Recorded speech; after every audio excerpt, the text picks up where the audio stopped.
Welcome along again. So we're continuing to look at some stuff from Michael Frost's book, Mission is the Shape of Water. So I thought this week, and I couldn't remember on Sunday what it was that I'd found the other day that I really liked. And then I picked up the book today and went, that's right, that's what it is. So looking at context and how sometimes we need to know the context to which we're going to, and sometimes that can cause all sorts of issues. So I want to read these couple of stories and then we'll just chat about what we think it might say to us. Mm. In his book, The Lamb Enters the Dreaming, historian Robert Kenny tells the story of the Ebenezer Mission, established by Moravians in the 1850s to evangelize the Wotjobaluk people in southern Australia. Like many Indigenous peoples across the continent, the Wotjobaluk practiced totemism, a belief system in which humans develop a mystical kinship with a spirit being, usually an animal. Different spirit animals or totems were adopted by different kinship groups as their emblem or symbol. In Australia, spirit animals include the fleet-footed kangaroo, the ferocious saltwater crocodile, and the majestic eagle. Kenny points out that the Moravians' preaching focused on references to Jesus as the Lamb of God and the Good Shepherd. As we saw back in chapter 4, the Moravians even spoke of Christ as Brother Lambkin. This, writes Kenny, gave the Wotjobaluk the impression that the lamb was the Moravian spirit animal. The Wotjobaluk assumed the missionaries saw sheep as sacred and symbolic. Their assumption was only confirmed when white pastoralists invaded their land, establishing huge sheep stations across the Wimmera. So you can imagine their confusion when they saw these same missionaries and settlers slaughtering and eating the lambs they had previously been tending. Also, having been told that Jesus was a shepherd, it must have disturbed them to imagine him eating his own totem. Not only that, the running of huge flocks of sheep on the Wotjobaluk's land degraded the previously fertile soil, and the Wotjobaluk therefore saw the white man's spirit animal as a destructive presence in their country. The Wotjobaluk believed that the brutality of white pastoralists towards them must have been derived from their harmful spirit animal. What ensued was a spate of attacks on flocks across the Wimmera, followed by aggression against the Wotjobaluk, who came to despise the wretched sheep. The missionaries' message about the loving sacrifice of the Lamb of God was largely lost on the Wotjobaluk, although Kenny's book does note that in 1860 conversion of the first tribal man from their nation. Not understanding how their totemic belief system worked, the Moravian missionaries had no idea how all their talk of shepherds and lambs was affecting their Indigenous audience. So here they had this wonderful, let's tell you about this, but because I don't know what you think, we're talking about different things and you're seeing something quite different. Another story. I've heard this one before, so you might have heard this before. Let's see. Something similar happened in southern Africa, where British missionaries first preached the message of the gospel to the Xhosa nation in the early 19th century. It was not uncommon for evangelists in Britain to use Revelation 3:20 as the key text for their sermons. Here I am, I stand at the door and knock. If anyone hears my voice and opens the door, I will come in and eat with that person, and they with me. British evangelists, taking the verse somewhat out of context, directed it at unbelievers, asking them to open the door of their hearts to the Christ who was knocking patiently outside. When British missionaries arrived in southern Africa, preaching Revelation 3:20 to the Xhosa in the same way, they evoked a very different reaction. For a start, Xhosa houses don't have doors. The entrances to their huts were always open. When a relative or a neighbour approached another person's home, they would call out as they drew near. Knowing their voice, the house owner would bid them to enter. The only people who knocked were thieves, who would rap on the side of the house and listen for movement inside. If not, They would sneak in and steal property. By preaching that Jesus is the one who knocks, the missionaries were presenting Jesus as a malevolent, untrustworthy presence in their village. So, this is the verse we use. We keep using it, but it has a whole other meaning for this tribe. Yeah. Had anyone heard that one before? Not that story, no. Okay. I'd heard that story somewhere along the line, but there you go. Maybe it was back in college. One more, I think. Getting the host language right, as well as understanding customs, culture, and the vernacular, is essential work for missionaries. Even one of history's greatest missionaries, the Jesuit Francis Xavier, made some missteps in this regard. In 1551, while in Japan, Francis asked a local convert for a Japanese word that would be the equivalent of Deus, Latin for God. The convert offered the word Dainichi, meaning the cosmic lord, in the tradition of the Japanese theism. But Francis rejected the term because of its connection with esoteric Buddhist belief. He chose instead to use a simple phonetic equivalent, Daiushu. This turned out to be disastrous because Francis's new word was phonetically very similar to the Japanese term Daiuso, meaning great lie. Whoops. I think it's helpful for us to think about what is the context that we're going into and what words do we use. I remember when we were in youth group, way back, and someone making the comment of how strange it would be if you went up to someone and said, I want to tell you about how you can be sanctified and redeemed by the blood of the Lamb. And, we growing up in church, we know exactly what that, or most of what that means. But anyone else is like, what? So it's easy to use our language and forget the culture that we're in. And I think it was interesting to help us to think about the culture we're in and the world we're in.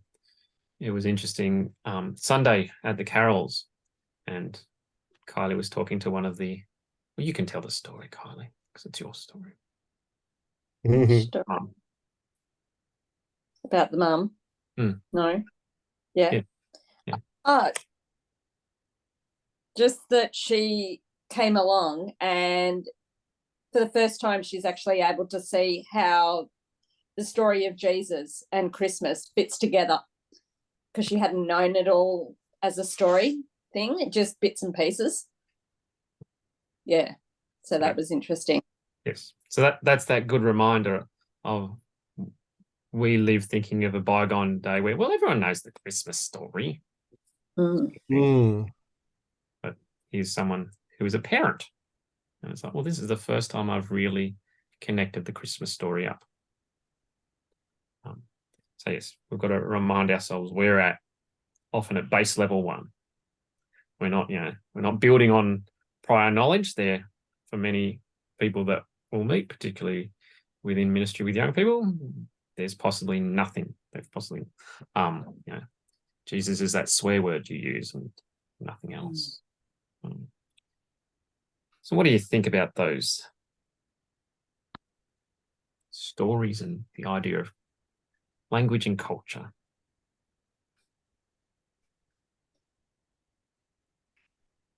I can't remember specifics, but I know we've got 2 new arrivals from Japan, 2 girls.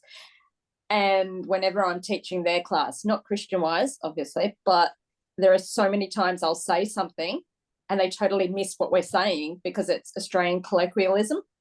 And it's like, oh, I can't. So it's not even they don't know the English word, but it's how we use them. So then to put Christianity into that would then be another whole can of worms. So yes, I agree. You've got to know your people and know the quirks.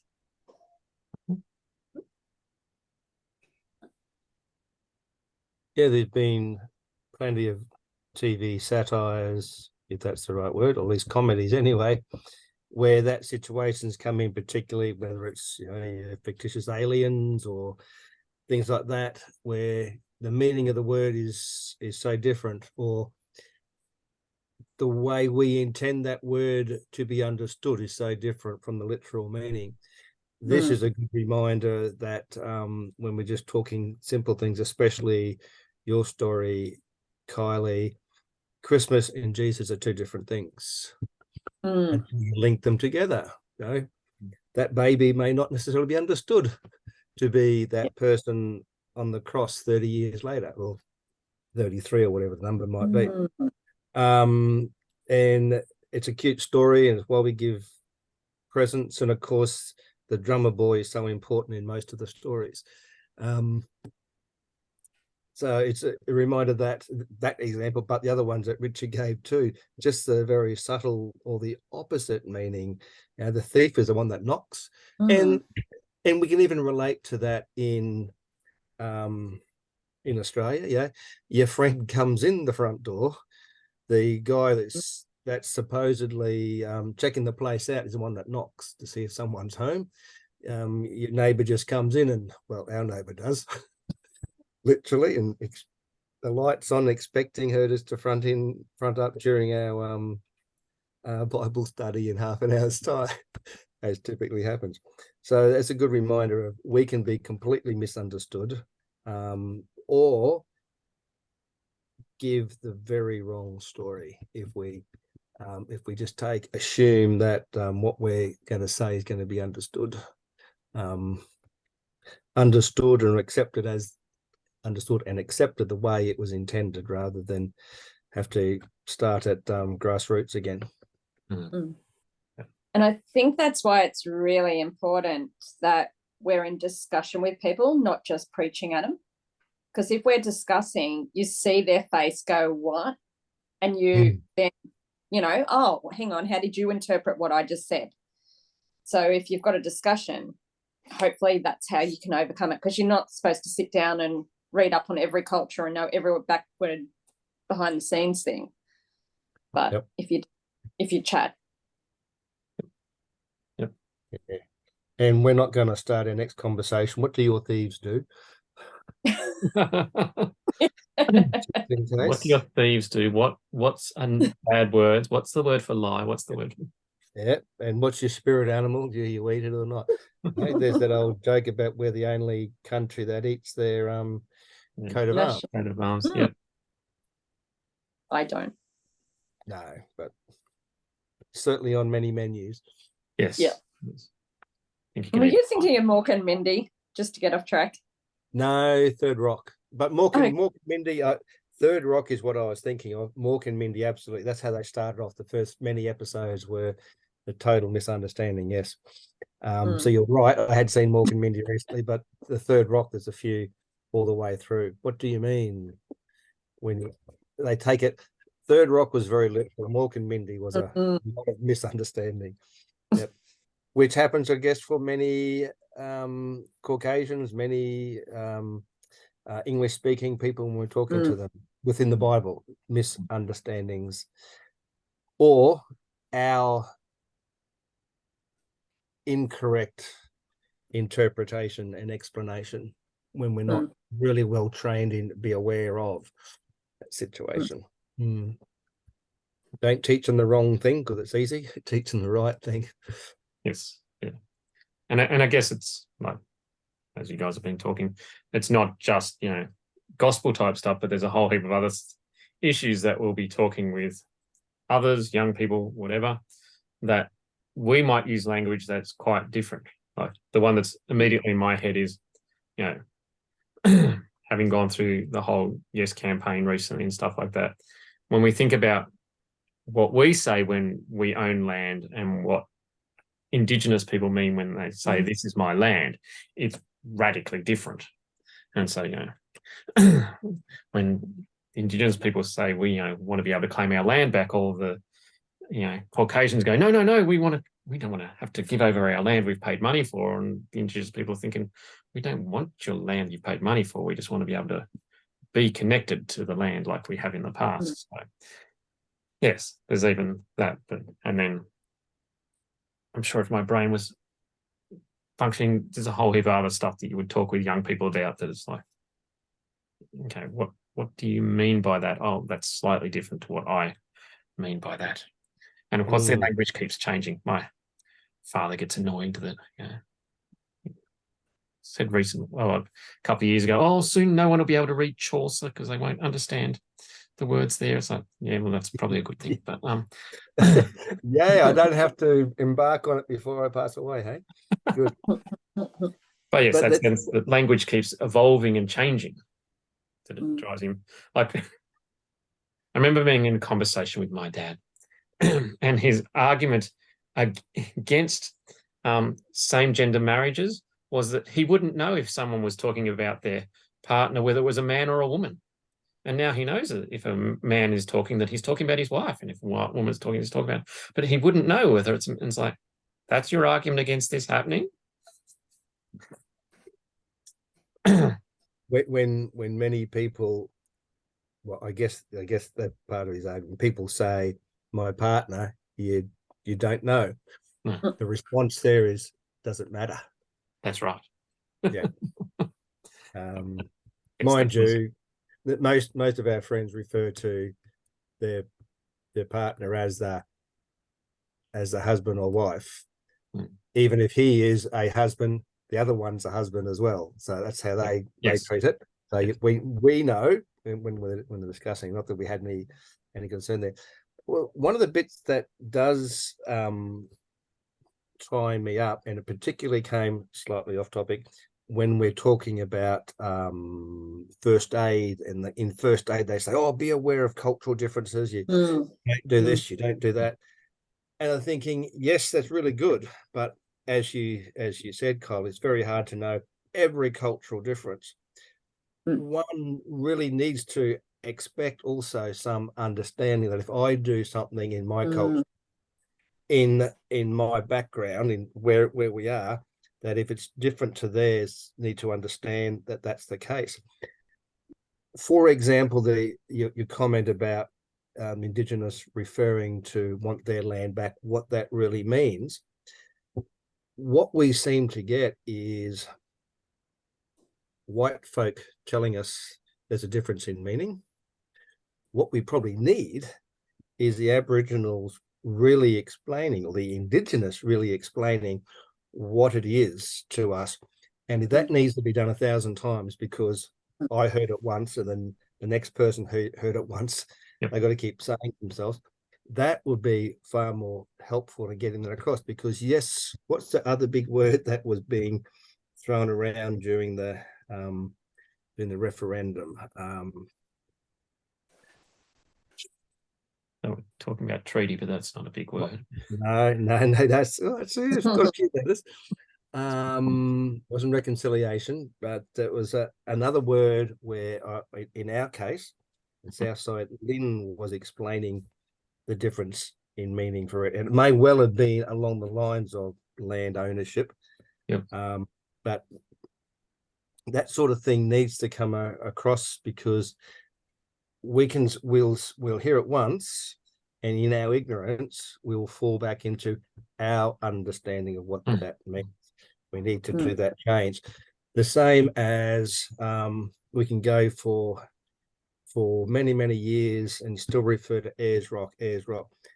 We're slowly jumping to Uluru, and then we haven't converted Fraser Island into whatever that name is, but we're getting references to those things that we can change, but we will just naturally fall back into what our culture has brought us up, and we need to have the opportunity to see it from a different perspective, and that's not just one experience, because we'll fall back. We need to experience that politely and in a friendly way, experience it and have it repeated to us, and say just a reminder of what's there. Yep. Yeah, and I guess building on that, it's not necessarily I'm always going to get it right, but it's having that reminder of I need to keep checking what is the culture. So that sense of, doing the first aid, I don't know your cultural sensitivities, but as I'm doing the first aid, I might say to you, is it all right if I do? Is it okay if I And that way, if it's culturally insensitive, you can go, oh, no, that's not. And you go, cool. So, yes, just having that in the back of the mind of, I need to keep asking. What's interesting there is we should be doing that anyway for a person of our same culture. Can I touch you on the head? Can I move your sleeve up your arm or whatever it might be? We shouldn't just be assuming you look injured. I'm not. I'm going to help you. It needs to be, everything needs to be permission. I guess that's a politically correct statement, but we need to be conscious of that too. Yeah, absolutely. Are we treating people with respect, whether it's the words or actions? Good. Gee, doesn't Michael Frost raise some interesting questions? Does. Some good conversation. Were you going to say something a second ago, Kylie? I was just going to say, it's okay to say beforehand, please stop that. Like, if you're in a first aid situation, for example, and a person approaches you, don't wait till they've done it, but actually say, hey, no, stop, it's okay. And if they do it in a polite manner, then we learn from it. Type thing, like, don't let it happen and then complain about it afterwards. So, yeah. Sorry, that comes from my school today. And I guess the flip side of that is being open for people to stop you and not feeling offended by, oh, you've stopped me. I must be a terrible person that's just going, okay, cool. Or don't withdraw your services totally just because that thing they need help, and they may not need it from you. Yeah, we got a few moments. 4 minutes. Sunday. So you both need to be at a meeting. Yeah, Sunday. The exciting part about launch of Advent. Okay, do you want me to stop the recording and then we have this conversation? Oh, no. I thought you might want to let people know. Yeah. Excellent. Oh, right. All right. But for those who listen before Sunday, this might be a good reminder. How exciting. Yes. Sunday, the launch of Advent every day at the 5:15 service. 5:15. Mount Gravatt evening service. So yes, come along if you're watching before Sunday. I'm sure there'll be lots of good food. We'll hear from some of the writers. At least one writer is in this conversation at the moment. Not me. Okay. One writer is in this conversation at the moment, and it's not me either. So there you go. Very good. So we're listening, we're hearing from them about what it was that we're not hearing from that person, but in general we're hearing about how they wrote their devotion or what's happening. Yeah, I think last year was that sense of each person had a chance just to share a little bit about what caused them to write what they wrote. Doesn't have to be in depth, Kylie, don't worry. But I'm sure you might hear from our leader at some time. But yes, if you're watching before Sunday, come along to that. And if you're watching after Sunday, make sure you're using your Advent every day, because there'll be no daily readings for the next few weeks. Because the daily readings are there and other people's thoughts as opposed to mine, so you can have some different thoughts. Excellent. But do we get an emailed version? Yes, you'll get an email version. But if you come along on Sunday evening, you can get a printed version. There you go. There's another reason to come on Sunday evening. Food, fellowship with others, and I can't think of an F word for printed. A formatted flyer of fabulous folio, I think is the word I'm trying to folio. Okay, yep. Anyway. So what you're really saying, Richard, is you write devotions all year, and then when you're not writing, it takes 25 people to make up. Absolutely. Well done, Rod. Thank you for that. That's how good I am. It takes that many people to replace me. No. Well, we're going to assess you in a few minutes, so I'll let you go. Excellent. We'll let you go. Have a good one.